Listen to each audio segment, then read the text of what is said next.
नमस्ते साथियों। हम संस्कृति के बारे में अध्ययन कर रहे थे। संस्कृति का अर्थ, संस्कृति की परिभाषाएं, संस्कृति की विशेषताएं और संस्कृति के प्रकार, भौतिक संस्कृति और अभौतिक संस्कृति के बारे में हमने अध्ययन इससे पहले कर लिया था। आज हम देखेंगे संस्कृति के कितने उपादान हैं, कितने अंग हैं, संस्कृति की अवधारणा क्या है, सांस्कृतिक सापेक्षवाद क्या है और संस्कृति की उपयोगिता क्या है। सबसे पहले हम देखते हैं संस्कृति के उपादान यानी कि संस्कृति के अंग, कंपोनेंट्स ऑफ कल्चर। संस्कृति के 4 अंग बताए गए हैं। पहला सांस्कृतिक तत्व, दूसरा संस्कृति संकुल, तीसरा संस्कृति प्रतिमान और चौथा संस्कृति क्षेत्र।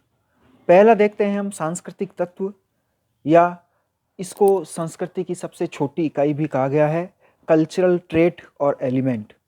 सांस्कृतिक तत्व, पहले भी बताया मैंने कि सांस्कृतिक तत्व किसी भी संस्कृति की सबसे छोटी इकाई है, अविभाज्य इकाई है।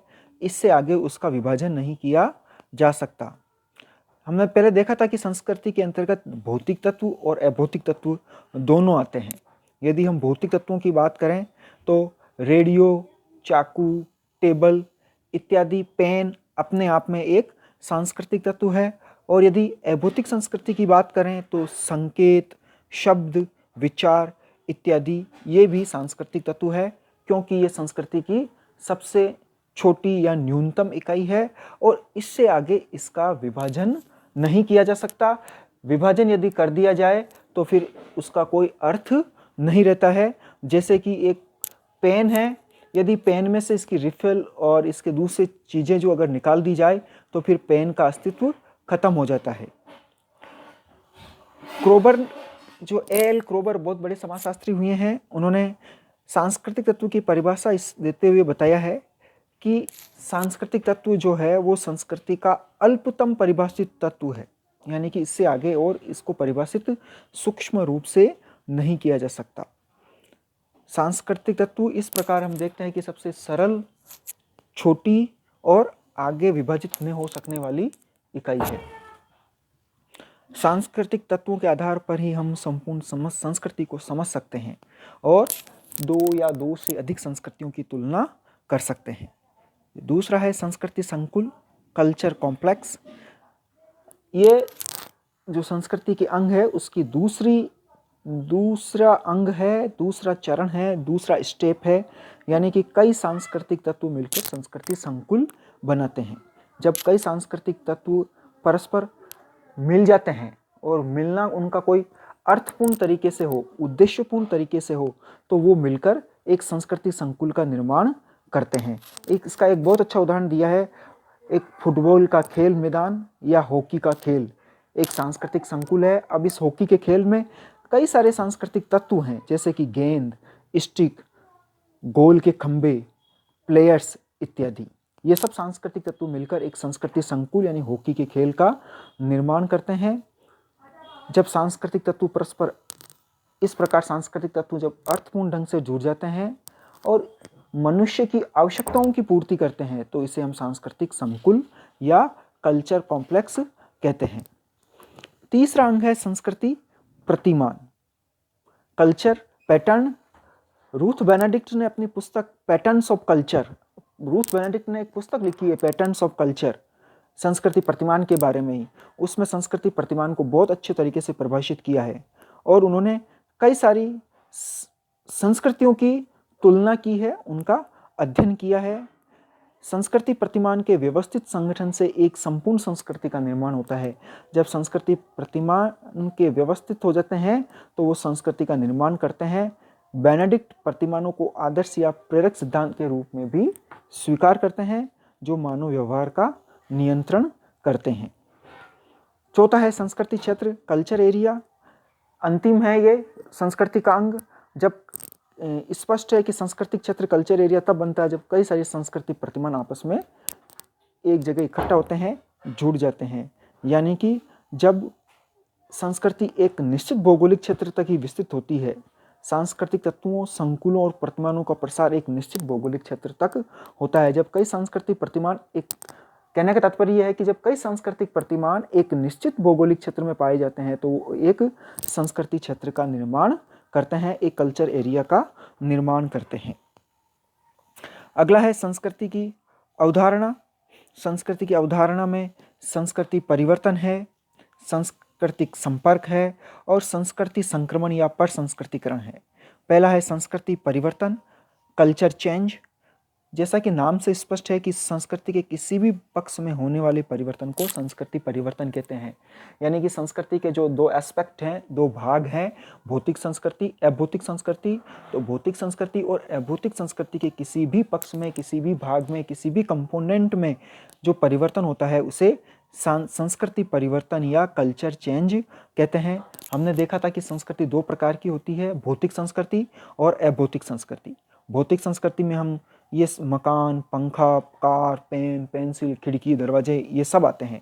यदि इन चीज़ों में परिवर्तन होता है, इनकी संरचना में परिवर्तन होता है, इनके आकार रूप में परिवर्तन होता है तो वो भौतिक संस्कृति में परिवर्तन कहलाता है। इसी प्रकार संस्कृति के दूसरा भाग जिसको हम अभौतिक संस्कृति कहते हैं, उस अभौतिक संस्कृति के अंतर्गत कला, साहित्य, धर्म, दर्शन, प्रथाएं, परंपराएं, रीति रिवाज, रूढ़ियाँ, कानून इत्यादि आते हैं। और जब इनमें परिवर्तन होता है तो उसे अभौतिक संस्कृति में परिवर्तन कहते हैं। दूसरा है सांस्कृतिक संपर्क। इससे पहले हम सांस्कृतिक परिवर्तन जो देख रहे थे उसमें सांस्कृतिक परिवर्तन के 3 कारण हो सकते हैं। एक होता है अनुकूलन यानी एडप्शन, कोई व्यक्ति किसी परिवर्तन होता है तो उसके प्रति खुद को ढाल लेता है, अनुकूलन कर लेता है। दूसरा है बाह्य दशाओं में परिवर्तन, चेंज इन एक्सटर्नल कंडीशंस। और तीसरा है संस्कृति का पूर्ण हस्तांतरण संभव नहीं है, कंप्लीट ट्रांसफॉर्मेशन नॉट पॉसिबल, यानी संस्कृति पूरी तरह से एकदम परिवर्तित नहीं होती है। दूसरा है सांस्कृतिक संपर्क, कल्चरल कॉन्टैक्ट। जैसा कि नाम से प्रतीत हो रहा है कि इनमें दो संस्कृतियों का संपर्क होता है। जब दो अलग अलग संस्कृतियाँ, दो भिन्न भिन्न संस्कृतियाँ आपस में संपर्क में आती है तो उस प्रक्रिया को सांस्कृतिक संपर्क कहते हैं। इसके परिणाम स्वरूप संस्कृतिकरण या परसंस्कृतिकरण की प्रक्रिया शुरू होती है, यानी कि एक संस्कृति दूसरी संस्कृति की विशेषताओं को, गुण को अपनाती है, उनसे प्रभावित होती है। उदाहरण इसका एग्जाम्पल है हमारे भारतीय सभ्यता और संस्कृति, जिसमें अंग्रेजों ने और मुगलों ने लंबे समय तक शासन किया था और उनकी सभ्यता और संस्कृति की कई सारी बातें हमने अपनी संस्कृति में अपनाई है। यही सांस्कृतिक संपर्क है या संस्कृतिकरण है या परसंस्कृतिकरण है, जिसको हम आगे और डिटेल में देखेंगे। तीसरा है संस्कृति संक्रमण या परसंस्कृतिकरण।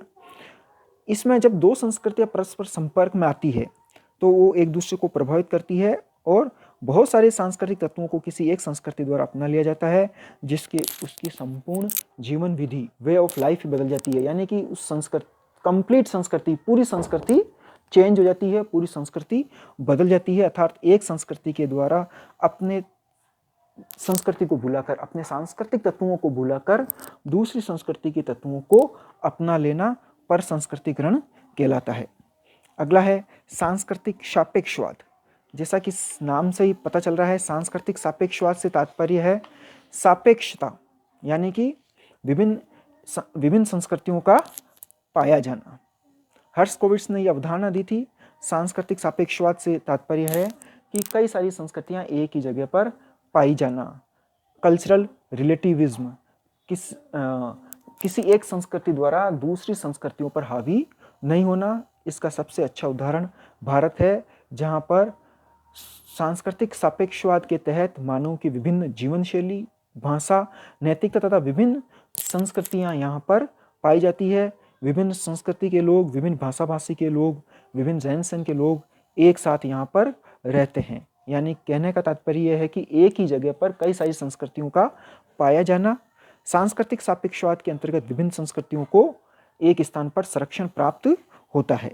अब है संस्कृति की उपयोगिता, कि संस्कृति की क्या क्या उपयोगिता है।